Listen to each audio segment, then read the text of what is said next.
Hi, this is my review of the Specialized Hover Alloy 15mm Rise Plus Flare Handlebar. This is in size 40 cm or 400 millimeter. This is alloy handlebar, and I replaced my zip service course 70 millimeter with this one because I wanted to have this reach. I mean this rise 15 millimeter rise. Okay, and I'm going for that wide, really wide flare on the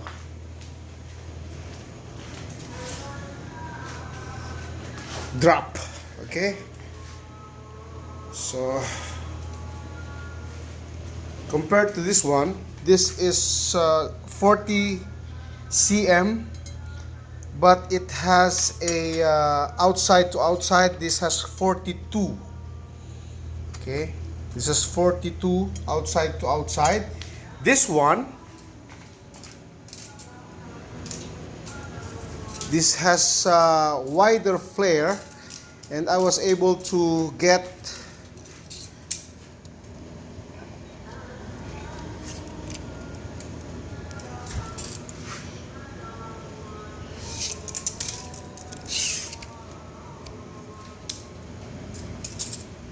40,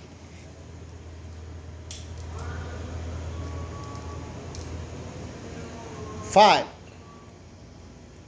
45 or 450 millimeter on the outer or on the drop, because this is like I said, this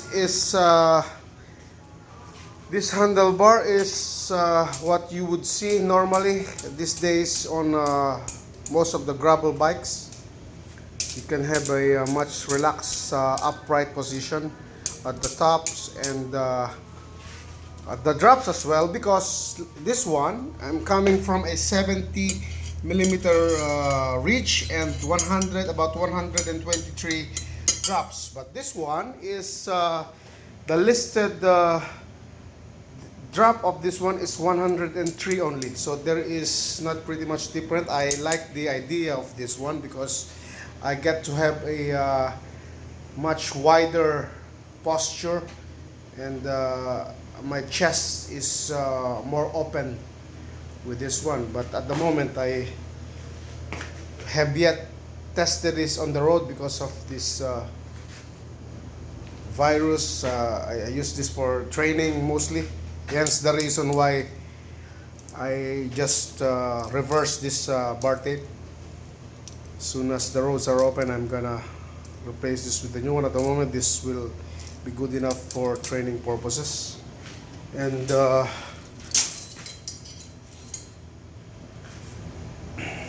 you can see here the top, the side, and this is how it looks like from that position. Now there is one really minor thing that gives me problem about this. As you can see, this one, this specialized alloy handlebars doesn't have any markings on it. Okay, so you're gonna have to be a little creative when installing this one. So what I did is put a little strings on it, and then check the alignment from this angle and so forth. I use a bunch of strings and vernier caliper for me to be able to get the perfect angles and perfect position for this, because looking at this one for hours and hours of ride, I cannot help but stop and fix it, because I don't want to see any misalignments on my bike in particular. I cannot tolerate these misalignments, and Except for that, this is really nice quality. The only markings I had with this is in the center, like this one. They had the S logo on the center instead of this one, like markings like this.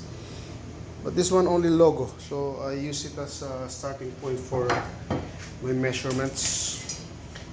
And this is the only design it has. Very minimalistic when it comes to aesthetics. The rest is just matte finish. Really nice quality, as you can see. It's like it's not in any way inferior with the quality of the zip. See, the zip here is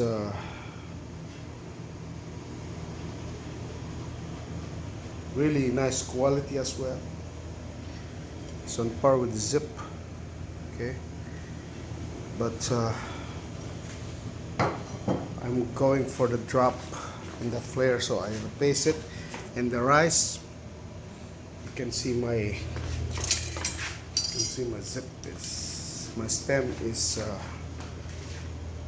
gives it a little really nice, it'll give me a little nice, really nice posture, okay. The angle of the STI is perfect. I want it to be perfect, okay. And I think that's about it. This is much cheaper. We're talking about the price. This is much cheaper than the zip. Okay, this is much cheaper. This goes for around $50. But in the weight category, it's pretty much the same. It's virtually the same weight as the zip. I never use carbon handlebars on my bikes. I often use alloy because I feel like I'm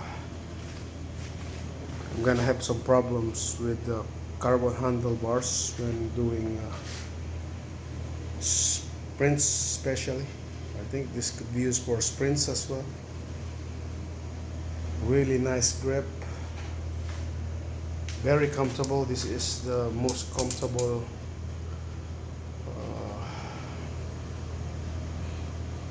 handlebar that I had so far.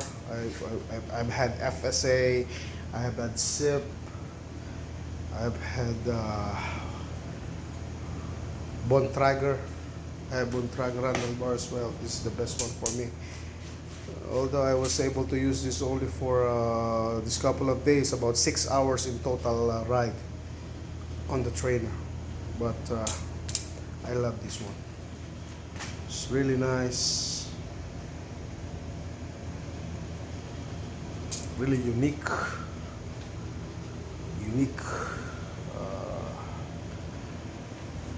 design.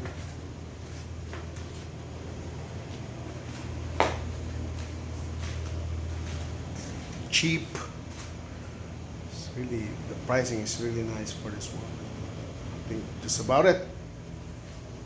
And yeah, see you in the next one. Bye.